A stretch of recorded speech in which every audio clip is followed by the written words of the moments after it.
Okay, and welcome back to the MMA India show, and we are live with Hyon, who is an MMA journalist who works for MMA Today and is based out of Seoul. Seoul, correct?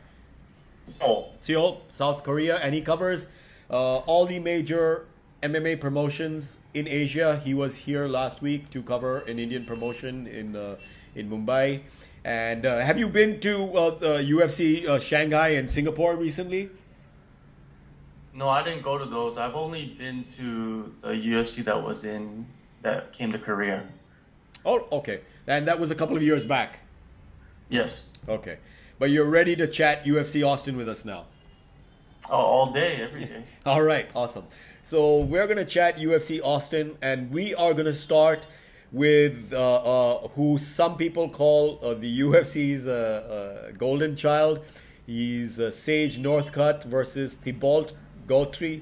And Sage has had a kind of a rough entrance to the UFC because he did come on the back of a lot of hype because he was handpicked by Dana White in his reality show series. But he lost his very first fight coming into the UFC against Bryan Barberena. And then he won one, then he lost again to Mickey Gall. And that was a pretty interesting fight because, you know, they had a bit of back and forth on social media. And Mickey Gall, of course, was an upcoming star as well. And then he won his last fight against Michael Quinones. So he's 2-2 so far in the UFC. And there was some talk about him playing Dolph Lundgren's son in Creed Part 2. But that never materialized. But that was some fun info there for some time. So he's up against Thibault Gautry, who, when he started with the UFC, was on a 3-fight losing streak, and now his last fight he won over Andrew Holbrod. So what do you have to say about this fight? Is it a way of getting Sage Northcutt back in his winning ways? And maybe they realized with Bryan Barberena, they gave him maybe a tough opponent to start off with. So now they're trying to get him back. And the Mickey Gall fight was very unavoidable the way it built up on social media. They just had to take it. So what's your view of Sage Northcutt and this fight as well? I'm a big supporter of Sage Northcutt. I think that a lot of people hate him for, you know, many different reasons, but he's a kid. He's only, when he signed with UFC, well, how old was he? He was a teenager. Was he 19 years old? Now he's 21. Yeah. He's done a lot better than most people probably expected. He's 2-2. He's actually won a few fights in the UFC. But this fight against his next opponent is going to be a tough fight. And I don't think that it's going to be easy for Sage Northcutt because the guy that he beat last time was Andrew Holbrook. He's no slouch either, and he knocked him out. So I think that, what's the guy's name? Gautry? Yeah, Thibault Gautry. Yeah, Gautry, I think they're going to stand and they're going to trade. And if Gautry does stand and trade, it's going to be a toss-up. But I'm thinking that it's not going to really go to the ground at all. And that's where Sage has his weaknesses. But I believe Sage is, training over at, I think, Alpha Male, which is a lot of guys that have great ground skills, great submissions, great wrestling. So he's probably learning a lot over there. And but I feel that this is going to be a stand-up fight. And I'm kind of edging towards Sage to win this fight. I think that he's going to come out and show something new to us that we've never seen and prove all the haters wrong. Yeah, well, we wish him all the best because he has shown a lot of good skills, but he has had issues as well. Like we saw the Mickey Gall fight. Mickey Gall's ground game did turn out to be superior to Sage Northcutt's, and like you said, he is a kid and he's just learning. He's just 21 right now. He entered when he was 19. Bryan Barberena might have been, a much tougher opponent than they probably should have given him as his first fight. But he's living and learning, and I think the greatest thing about him is his attitude. He doesn't ever have anything bad to say about anybody. He takes his losses on the chin, and he continues to learn and grow. Yeah, but he has that. I think a lot of people hate him because he has kind of like that silent arrogance. Like he's nice to everybody, but it kind of gives this vibe that that's not really who he is. But who knows? You know what I mean? Like I never met him, so I can't say that he's this way or that way. I just see him as he's portrayed himself in the media, and he just seems like a good kid that's out there to. He calls everybody Mister. How can you hate that guy? Sir, I think he calls him Sir. Yeah. Sir, yeah. Yeah. So how can you hate that guy? Yeah. If you don't even talk to Sir, you're just gonna be like, this kid's very respectful. Yeah. Now moving on to the next fight, Thiago Alves, who is an old war horse and workhorse for the UFC, versus a pretty unknown guy, Curtis Millibender, who the UFC doesn't even have a picture or his record on their site. So there's. I was perplexed a little about this matchup because I don't know much about Curtis Millibender, and I do feel Thiago, with his last win over Patrick Cote, deserves a known name at least. Of course, before that he did have losses to Jim Miller and Carlos Condit, but his last win, Patrick Cote, coming back into the winning ways again. What do you have to say? Do you know something you can share about his opponent, Curtis Millibender? Well, he's been impressive. He's fought for the LFA. He's the champion, the welterweight champion for some regional promotions. He actually fought for Bellator not too long ago. Okay. And in his last 6 fights, he has 3 knockouts. Oh, wow. And 2 of them were with kicks. I think that this is going to be I think the UFC knows what they're doing with this matchup.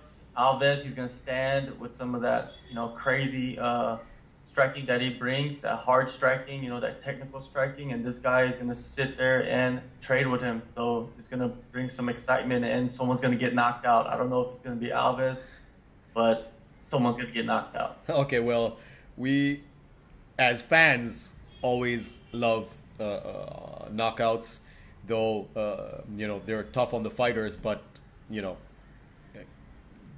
I don't want to say they're fun to watch because that's disrespectful to the fighters, but it shows decisiveness in the fight because nobody wants it to go to the judges, where the call may or may not go with the deserving candidate. If there is, it becomes perspective then, and it's always better to win a fight,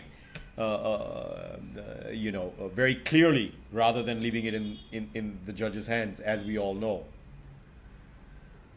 Yeah, I think that this might be punishment for him pulling out of that Mike Perry fight, a few fights back, and that's why they're not giving him a big name like you said earlier. Yeah, is because it's kind of like, hey, work yourself back up, because really he has not been very good in his last 5 fights. He's barely over 500, so we'll see what happens. Yeah, he's been inconsistent to say the least. Yeah. So, yeah, anyway, so hopefully this should see him come back to his winning ways, and he's always, he's a known name, I would say. Moving on to the next fight, the very exciting James Vick versus Francesco Trinaldo. Now, Trinaldo is again an old war horse. He's 22-5. His last fight was with Jim Miller. He has a win. He's lost to Kevin Lee, but he has beaten Paul Felder and the guy who's on the main event on UFC Austin, Yancy Medeiros. Yancy Medeiros' last loss was to Francesco Trinaldo. And James Vick, very exciting fighter. His only loss is against Benail Dariush. Now he's on a 3-fight win streak. His last was against Joe Duffy. So he's an up-and-coming guy, and they've given him somebody who's a name and a very tough fighter to prove himself against again. Yeah, it's a great fight. It's 2 guys that have pretty impressive records in the UFC. James Vick, he has great striking. He's long. He could hit you from the outside, and then when you're hurt, he could submit you. Ronaldo, like you said, he's a war horse. He can go in there and go through those hard rounds and kind of come out on top. So it's whoever wins this fight basically is gonna be, lined up for a top 10 opponent, or even maybe a top 5 opponent. And I think if I had to bet, I'll choose Vick to take this one. Yeah, I just think he's younger, stronger, and he has more tools. I see him doing the same thing, kind of hurting Ronaldo on the feet, and then just kind of taking his neck or something like that. Yeah, I agree. He does seem to be on a roll and have good skills, but it's going to be a great fight. And this is a pretty exciting card. There are some pretty exciting names on this card. It's much better than I think a lot of people would think.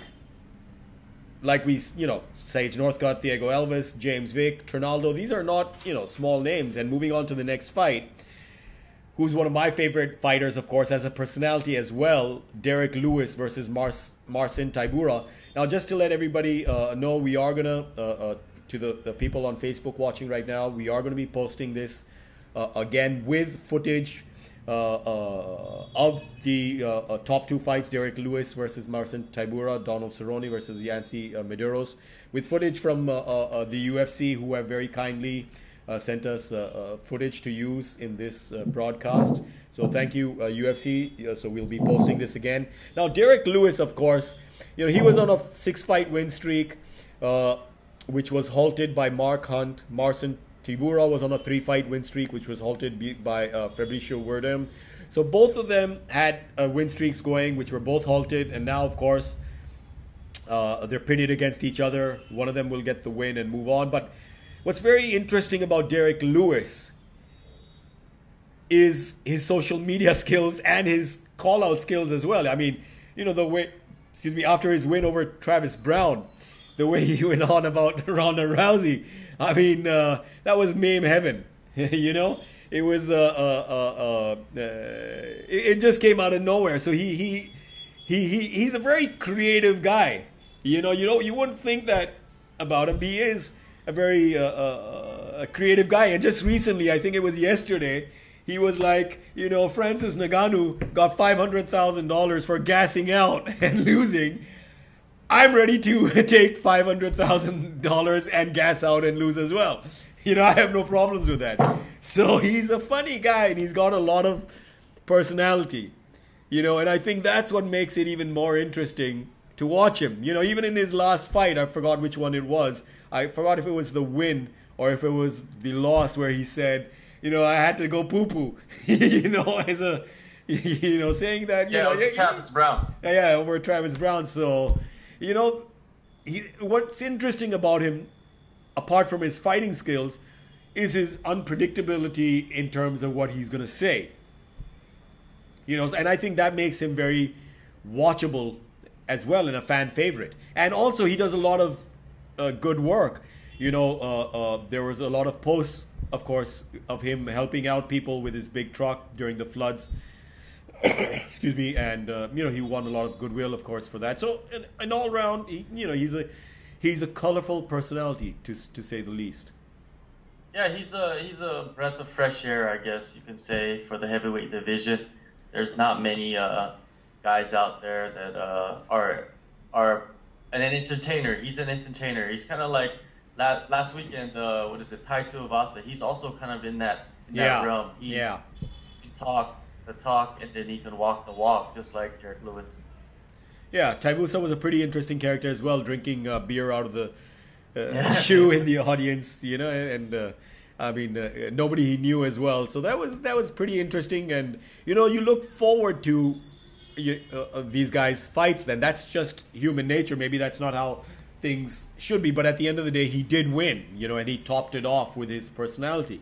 So it makes him, of course, much more watchable, and we're talking about him, and we want to see his next fight as well. What do you think the chances are of Tybura winning this fight? I do think he's got a very good chance. Of course, we saw him knock out Andrei Arlovsky. He was on a 3-fight win streak before that. Let's just see. Let me just bring up his other record before that. Yeah, Tybura, I don't see him winning this fight on the feet. And if he does stay on the feet and start to kind of, work his striking against Lewis, Yeah. I think Lewis, the difference between Lewis and, let's say, Verdum kind of has more of like I guess a more technical striking compared to Lewis. Yeah. But Lewis likes to bum rush and swarm and lunge. Yeah. And I think that could be a problem for Tybura if he stands with him. I but agree. also it could be good for him if he could duck under and take him down and keep the fight on the ground. So I see Tybura, if he goes to the ground, he could win this fight. If he stands, he might just get knocked out. I don't see that, he has the, I guess, the countering that he needs to beat Lewis. Lewis is just going to go out there and basically fight. Yeah. Not really be all technical or nothing like that, but basically fight. And also Lewis, he has good defensive wrestling. He can get back up if he's getting taken down. So Tybura's just got to work that wrestling and that grappling on him and tire him out, and maybe he could finish him in like the third or something. But I see Lewis coming through and bum rushing and then throwing bombs, and we'll see how well Tybura's chin is if those bombs land. Yeah. And of course, in a fight, anything can happen. But Derrick Lewis does seem to have wins over much more superior, if we can say that, opponents. The big name, Marcin Tybura, has a win over his Andrei Arlovsky, but Andrei Arlovsky, with all due respect to him, has been a little susceptible recently, and not in the peak of form. Otherwise, he's got wins over Luis Henrique and Victor Pesta. So he needs a win over another big name, so to speak, to really establish himself as a big gun. That's true. Both these guys do. This is a very pivotal fight for both these guys. Whoever wins will, get like a Alistair Overeem type of fight, and whoever loses has to step back and fight, Rashal Coulter or somebody. I don't know.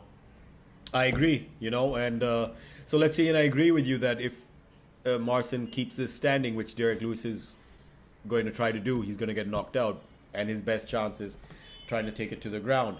Now, coming to the main event, Donald Cerrone versus Yancy Medeiros. Now, Cerrone, of course, has had some really good win streaks. Now he's on a 3-fight losing streak, unfortunately. The first two, Jorge Masvidal, then Robbie Lawler, and then Darren Till, who's one of the most exciting prospects at welterweight. Now, his last win before these 3 losses was Matt Brown. So he really needs, this win. And Yancy Medeiros, of course, is on the opposite side with a 3-fight win streak. It's on Sean Spencer, Eric Silva, and Alex Oliveira. So, and his last loss was to Tran, who's also on this card. So, it's an exciting fight, especially for Donald Cerrone, needing to really come back and make his presence felt in this division, because he did move up here, after his loss to Rafael dos Anjos for the belt at lightweight. So he needs to, and he did get, I think about a 3-4 fight win streak together once he started. But now, it's the opposite. It's a 3-fight losing streak. So it is a very important juncture of his career, because he is known, or rather he does brand himself as the guy who will take a fight at any time. But that has much more meaning with a win streak rather than a 3-fight losing streak. Definitely. What's interesting about this is these guys are both 155ers that went up to 170 and basically turned their careers around. And Donald Cerrone has been at 170 a little bit longer than Medeiros has, but started the same exact way. When Donald Cerrone went up, he destroyed guys, and then he ran into the top 10, and then the buzzsaws came out, and you see what happened. He went on a 3-fight losing streak now. Medeiros, he's about to hit the buzzsaw, I believe, right now when he faces Cerrone. I love Medeiros. Medeiros is a good fighter. He's a good personality. He seems like a very technical type of fighter, but I feel that Aldo Cerrone is more technical, and if they stand and trade, Cerrone should be able to pick him apart. And I think Cerrone's going to fight a smarter fight because he is on a losing streak, and he does need to win. And Medeiros is just going to go out there balls to the wall, and maybe that's not going to be a good idea. And it's basically in Cerrone's backyard, which is Austin, Texas, which is a state over from where he has his ranch and his training center. Yeah. I think that is very important for Cerrone to be in his comfort zone, and if he's in his comfort zone, he performs. So I see that this fight like being very close, but Cerrone maybe most likely pulling it through with a knockout. Okay, and this is going to be a 5-round fight. So, which round do you think, or is that asking for too much? Do you have a prediction for the round as well? I think it will be like the second round. I think it won't last too long. The first round, they're just going to feel each other out, and then the second round, I could see Cerrone turning it up because Cerrone is a slow starter. That's the key. Does Medeiros come out in the first round and just go crazy and rush Cerrone to try to get the knockout because everybody knows that Cerrone's slow in the beginning? Or does he sit back and try to play, pitter-pat with Cerrone? And if he does that, I don't think that's going to be good for Medeiros. So second round knockout, most likely it's going to be one of those crazy combinations that ends with a head kick or something like that. Yeah, well, this is going to be a really exciting fight, nevertheless, because Cerrone has his back literally to the wall. If Cerrone loses, what do you think is next for him? Do you think he'll drop back down to lightweight, or do you think he'll stick to welterweight? Of course, only Donald would know. But what would you think would be best for him, or just to take another fight and move on? I think that he will stay at welterweight. I don't think he's going to cut the weight again. Once you're up a weight class, with USADA and all those little checks and balances out there, you're not going to want to risk it basically. And it's not like he has like an easy cut down to 155 either. So I believe he'll stay at 170. And there's a lot of fights for him there, a lot of exciting fights. There's still that Carlos Condit fight, even if Cerrone loses, the Carlos Condit fight could happen anyways, you know what I mean? And that's an exciting matchup. There's a lot of exciting matchups at 170 for Cerrone. So I don't think he'll move back down. Okay. Well, that's a very exciting fight card, and that was it. Our roundup. We left one, of course, fight out, but we spoke about the 5 fights in the main card, and a really exciting fight card, and we look forward to it. And we would like to, of course, thank you, John, for joining us today on the MMA India show, and we hope to have you back soon again, talking and analyzing MMA. For sure, I would love to come back on. I support anybody, no matter where you are. If you're covering MMA in Asia, especially you guys are MMA India. India is something that to me is like the Wild West right now. Yeah. Of MMA, and you guys are there from the beginning, and you guys are you guys are the pioneers of media for MMA in India and even just in that region. So I support you guys fully. I support anybody that supports MMA. So respect to you guys, and I just want to give a shout out to the people at MMA Today, Big Tone, Dr. King, Max, all those guys. Those guys are great guys. And shout out to you guys, MMA India. You guys are doing a great job. Thank you so much, John, for those kind words. And we will see you again soon, hopefully doing analysis with us again. And that was it from Parvin, Dabas, John. And thank you to all of you, the MMA India show, for tuning in, MMAindia.com. Thank you. Until later, thank you. Take care.